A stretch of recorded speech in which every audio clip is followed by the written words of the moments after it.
सावन सरपंच जितेंद्र माली बराबर सुर्खियों में बना हुआ है। बीते दिन उज्जैन में पूर्व आंगनवाड़ी कार्यकर्ता के साथ बीवी ने रंगे हाथों पकड़ा था।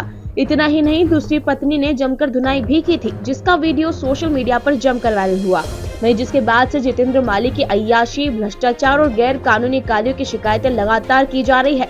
मंगलवार को भी कलेक्टर की जन सुनवाई में सावन जनपद सदस्य प्रहलाद भट्ट ग्रामीणों के साथ पहुंचे और 45 पेज का शिकायती आवेदन कलेक्टर हिमांशु चंद्रा को सौंपा। जनपद सदस्य भट्ट ने मीडिया को बताया कि सरपंच चुनाव लड़ने के दौरान जितेंद्र माली ने हलफनामे में गलत जानकारी देते हुए एक ही पत्नी होने का उल्लेख किया, जबकि सरपंच ने तो दूसरी शादी भी की हुई थी। सरपंच जितेंद्र माली की दूसरी पत्नी, जो कि पिपलिया मंडी की निवासी होकर नर्स का कार्य करती है।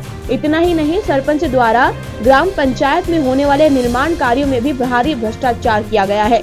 ग्रामीणों ने मांग की है कि जितेंद्र माली का आचरण ऐसे गरिमामय पद के लिए दुरुस्त नहीं है, जिसे तत्काल पद से हटाया जाना चाहिए। सावन से आए हैं और ग्राम पंचायत सावन के सरपंच जितेंद्र कुमार माली के द्वारा कदाचारण को लेकर हमने पूर्व में भी ज्ञापन दिए थे।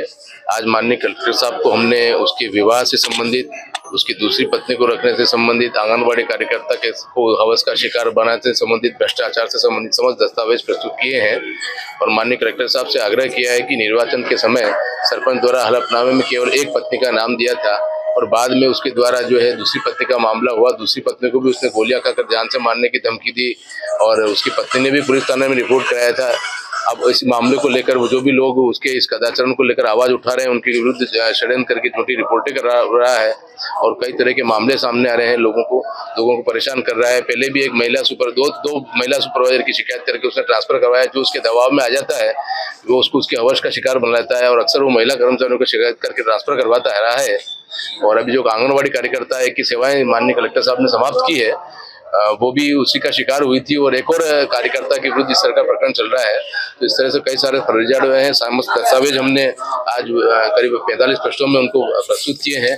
हमारे पास उसकी शादी की वीडियो, उसके जो है रिलेशन की वीडियो, उसके वोटर आईडी के प्रमाण पत्र, उसके समग्र आईडी के प्रमाण पत्र, सब हम दस्तावेज। देखिए, माननीय कलेक्टर साहब ने कहा था कि आप साक्ष्य प्रस्तुत करिए, तो आज हमने साक्ष्य प्रस्तुत कर रहे हैं कि राशन कार्ड में उसकी किस पत्नी का नाम दर्ज है, उसने किस पत्नी से विवाह किया है, किस तरह का अनुबंध किया है, किस तरह से हिंदू रीति रिवाज में उसने सेकंड पत्नी के साथ विवाह किया है, किस तरह से उसने आंगनबाड़ी कार्यकर्ता के साथ रिलेशन बनाए और भारतीय दंड विधान की धारा 65 में किस तरह से साक्ष्य विधान में उसके जो वीडियो वायरल हुए हैं और जो उसके परिजन जो है उसके रिलेटिव उन्होंने ही वायरल किए हैं, जो एज इट इज है। ये सारी चीजें हैं। उसका विवाह जो जहां हुआ था सेकंड पत्नी के साथ और 2014 में होकर उसने चुनाव के समय 2024 में 22 में जब चुनाव हुए तो उसमें इस तथ्य को छिपाया। ये सारे दस्तावेज हमने इसे प्रस्तुत किए। मुख्य मांग तो यही है कि एक व्यक्ति जो है निर्वाचन के समय, लोकतांत्रिक प्रक्रिया, देश में कानून का राज है, कोई व्यक्ति किसी पद पर रहते हुए कोई तथ्य छिपाकर चुनाव लड़ता है और इस तरह का कदाचारण करता है और चूंकि हम सामाजिक लोग हैं, संस्कारित लोग हैं, समाज में ऐसे लोगों को हम कैसे स्वीकार करें और क्योंकि वो महत्वपूर्ण पद पे है।